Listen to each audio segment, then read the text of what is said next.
Tamil Nadu CM വിജയും ഭാര്യ സംഗീത സ്വർണലിംഗവും പിണക്കം മറന്ന് വീണ്ടും ഒന്നിക്കുന്നു എന്നുള്ള വാർത്തകളാണ് കഴിഞ്ഞ ദിവസങ്ങളിൽ കാട്ടുതീ പോലെ പടർന്നത്. ഇപ്പോഴിതാ ഈ വാർത്തകളെ ശരിവെക്കുന്ന ചില സംഭവ വികാസങ്ങളാണ് തമിഴകത്ത് ഇന്ന് നടന്നത്. 1999 ശ്രീലങ്കക്കാരിയായ സംഗീതയുടെ കഴുത്തിൽ വിജയ് താലി ചാർത്തിയത്. പിന്നീട് അങ്ങോട്ട് വർഷങ്ങൾ നീണ്ട സന്തുഷ്ട ദാമ്പത്യം, 2 കുഞ്ഞുങ്ങൾ. പിന്നീട് ഒരു നടിയുടെ കടന്നുവരവോടെ സ്മൂത്തായി പോയിരുന്ന തങ്ങളുടെ ജീവിതം കീഴ്മേൽ മറിഞ്ഞെന്ന് സംഗീത കോടതിയിൽ സമർപ്പിച്ച വിവാഹമോചന ഹർജിയിൽ പറയുന്നു. ഇന്നായിരുന്നു വിവാഹമോചന നടപടികൾക്കായി ഇരുവരെയും കുടുംബ കോടതി വിളിപ്പിച്ചിരുന്നത്. എന്നാൽ വിജയും സംഗീതയും രണ്ടുപേരും ഇന്ന് കോടതിയിൽ ഹാജരായില്ല എന്നുള്ളതാണ് രസകരമായ കാര്യം.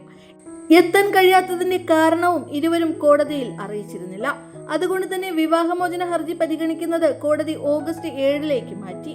ഇരുവരും വീണ്ടും ഒന്നിക്കുന്നതിനുള്ള സമവായ ശ്രമങ്ങൾ ഇരു കുടുംബങ്ങളിലും ശക്തമായി നടക്കുന്നുണ്ട്.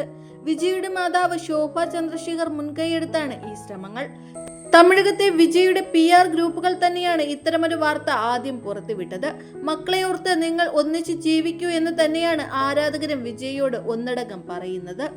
വിജയും കുടുംബവും ഒന്നിച്ചിട്ടുള്ള പുതിയ ചില ചിത്രങ്ങളൊക്കെ ഈ പേജുകൾ വഴി പുറത്തു വരുന്നുണ്ട്. എന്നാൽ ഇതൊക്കെ എത്രത്തോളം സത്യമാണെന്ന് പറയാൻ കഴിയില്ല.